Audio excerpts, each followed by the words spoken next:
Good morning. I'm about to read the mission statement for the following. So this is the EPG Academy School. So the mission and rationale statement, the EPG Academy. A proposal to create and establish a residential school for exceptionally and profoundly gifted children, which will be known as the EPG Academy. Mission statement. In this tumultuous time, when clarity of thought is both critical and elusive, our most important resource is the careful cultivation of our best minds. Our mission is to provide an education uniquely developed for the special abilities and learning processes of exceptionally gifted youth in order to enable them to make their singular contribution to a society that must be enriched by their learning experience. Dick Petras, EPG Working Group. Quote, eminence should be the goal of gifted education. Throughout its history, the field of gifted education has been troubled by a lack of agreement on the definition of gifted. Outstanding performance is almost always judged relative to others in one's peer group. Increasingly, the number of individuals who make path-breaking, field-altering discoveries and creative contributions by their products, innovation, and performance is the aim of our proposed framework for gifted education. The world needs more of these gifted individuals, and gifted education can be organized to provide and support for optimal performance and productivity. We value and recognize the importance of high levels of expertise and well-rounded individuals, and we are not implying that we limit services only to those who are on the path to eminence. However, keeping our focus on eminence sustains a continued focus on excellence. We reject the idea that aspiring to eminence needs be deleterious to the personal well-being or mental health of individuals, particularly if it promotes. The promotion is guided by knowledge about the appropriate kinds and levels of support needed from teachers, family, communities, and national and state policy. The confluence of eminence and poor mental health is not substituted by large-scale empirical studies, and it should not be used as a basis for policy and practice in gifted education. We assert, in fact, that aspiring to fulfill one's talents and abilities in the form of transcendent creative contributions will lead to high-level personal satisfaction and self-actualization, as well as unimagined benefits to society. Unquote. That's Rena F., Subna Nix, Paula Oskowski, Cuba Liska, and Frank C. Worrell. Rethinking Giftedness and Gifted Education, a proposed direction forward based on psychological science, was published in the Psychological Science in the Public Interest on January 2011, Volume 12, number 1, 3, page 3 to 54. This undertaking is about exceptional and profound gifted EPG children. Exceptionally gifted have IQs ranging from 160 to 179.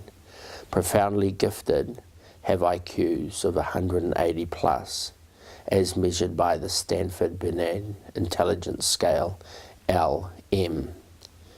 See the end of the document for numbers, population of EPG in the general population of the United States, Great Britain, Canada and Australia.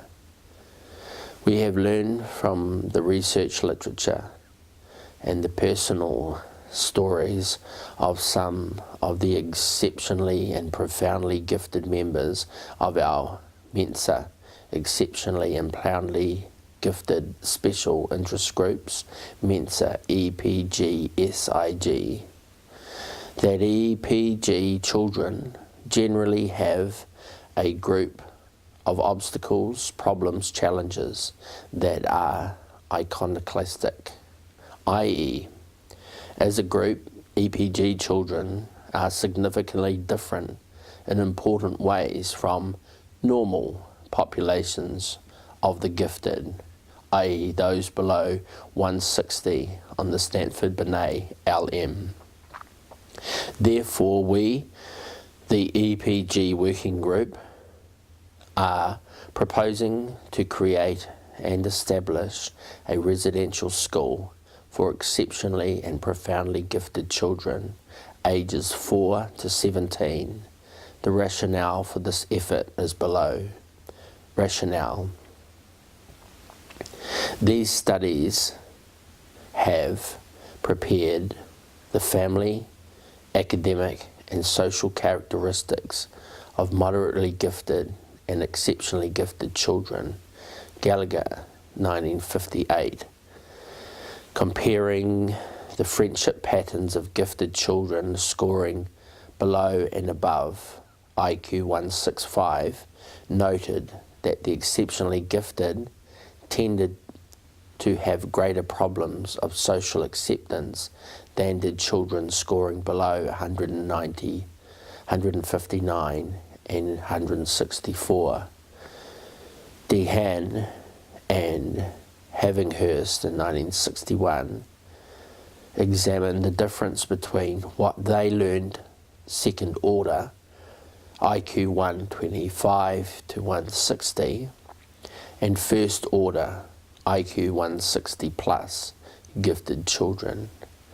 They believed that the second order gifted children achieved good social adjustment because he or she had sufficient intelligence to overcome minor social difficulties, but is not different enough to induce the severe problems of salience encountered by the exceptionally gifted student.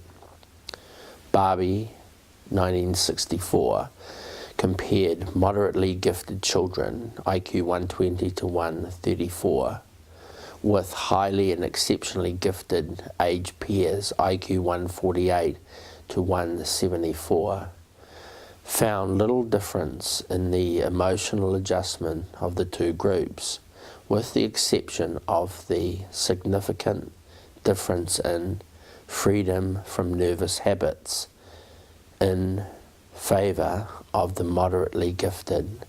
Barbie, 1964, page 66. Muraka, Gross, Exceptionally Gifted Children, page 24. Moderately gifted children are very different from profoundly gifted children. Exceptional intelligent children differ qualitatively from their peers and often are socially isolated and under-challenged in the classroom, Research on exceptional educational options for these children show existing programs to be effective. Little money is spent in the United States on education of gifted children, and distributions of special programs varies widely, with non-urban areas and disadvantaged children being the least likely to receive special services, and with most common options being the weakest ones. The pull-out program from exceptionally high intelligence and schooling, Ellen Weiner, Boston College and Harvard Graduate School of Education. Pull-out programs have been criticized for generally not leading to the development of a systematic knowledge base in the area in which a child is gifted, because these programs are not grounded in a particular subject area. For the same reason, they have criticized for not being tailored to the student's particular area of giftedness. Informal research on these programs suggests they are not highly effective. Children often show poor recall of what they did in those sessions. Fetterman, 1988. And schools with such programs often are dissatisfied with them, dismissing them as too superficial and unsystematic. Cox, X. Elt, 1985, J.J. Gallagher, Weiss, Oglesby, and Thomas, 1983. The main problem seems to be that even the most exciting curriculum cannot accomplish much if students are exposed to it for only several hours a week. Thus, such programs are weak solutions to large problems. Fieldingsen, 1997, Gannett, 1995, Weiner, 1996.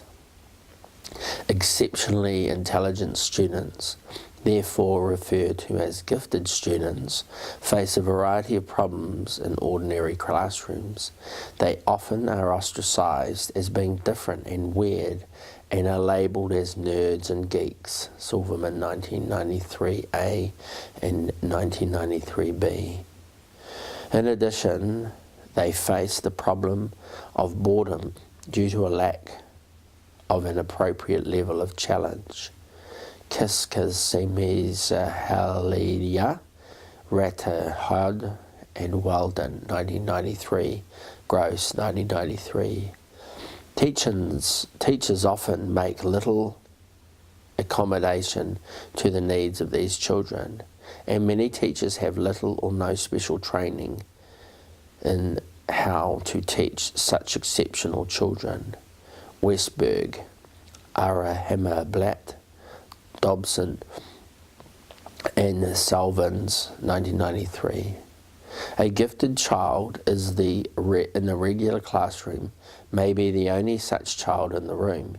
Hence, he or she will not have the opportunity to learn with others of like ability.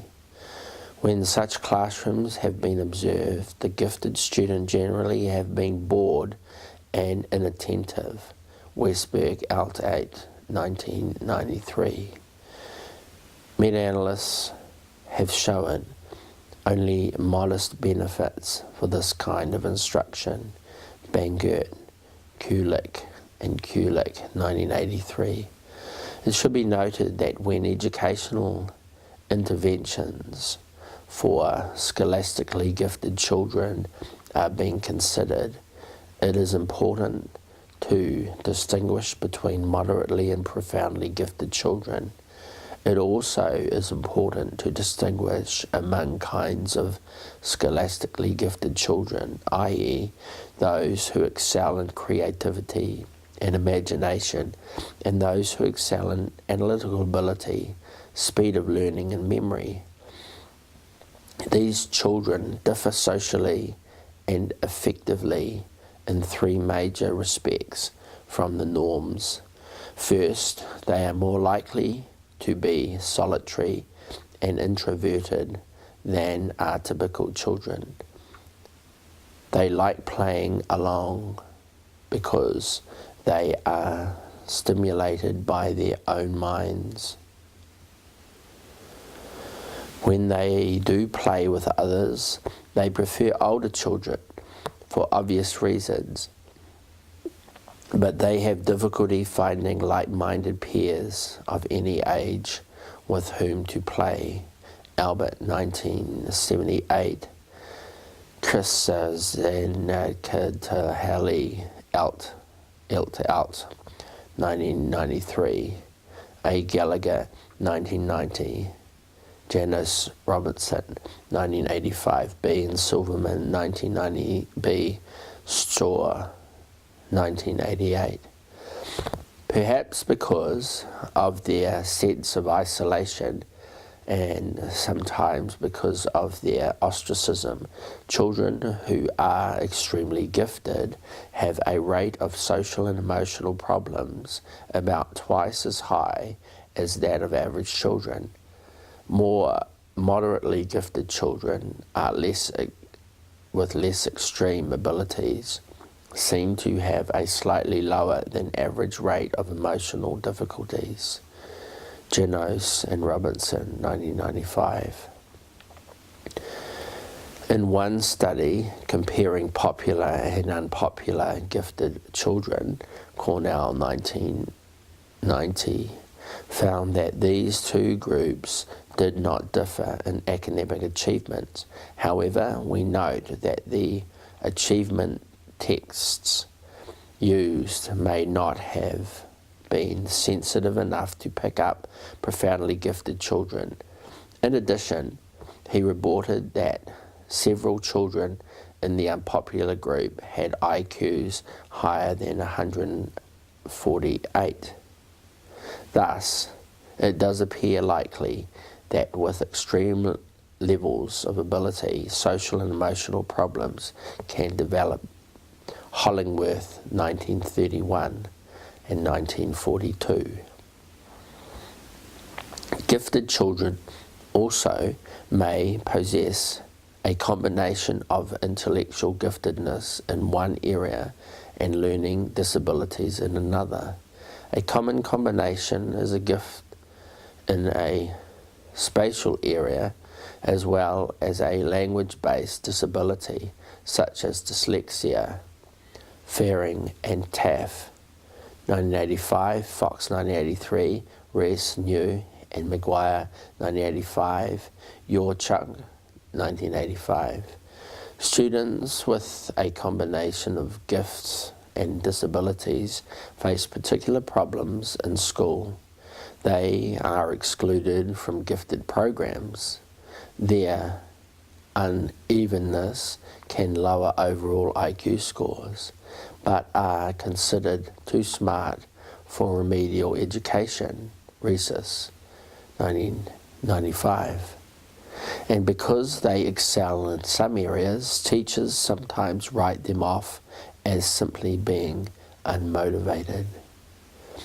Although the number of gifted programs has grown dramatically since the 1970s, only 2% out of every 100 government dollars allocated for education are spent on gifted programs, Ross, 1993.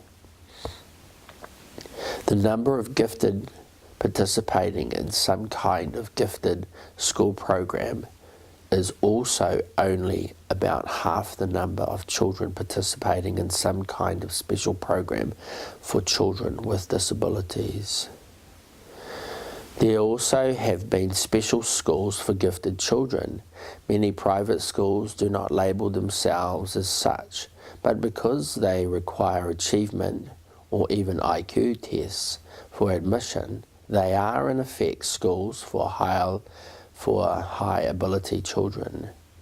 Some private schools officially denigrate themselves designate themselves as schools for gifted children and require IQ scores of at least 125 or 130 for admission. Public magnet schools for gifted children at the elementary and middle school level, such as Hunter College Elementary School in New York City, are rare, but state-supported high schools for gifted children are more common, e.g. Bronx High School of Science, Cervasian High School, and Hunter College High School. In the 1970s, a number of state-sponsored residential high schools for junior and seniors began to develop. Cox, 1985, Albur, 1987, Koloff, 1997, Stanley, 1987. These high schools are for the most highly gifted students, those for whom advanced placement and honours courses in regular high schools are insufficient. Teachers at these schools are specialists in their subject area. Often they have PhDs. Classes are often longer than regular school, and students engage in independent, in-depth research. So far we've done 21 minutes. I'm going to stop it there.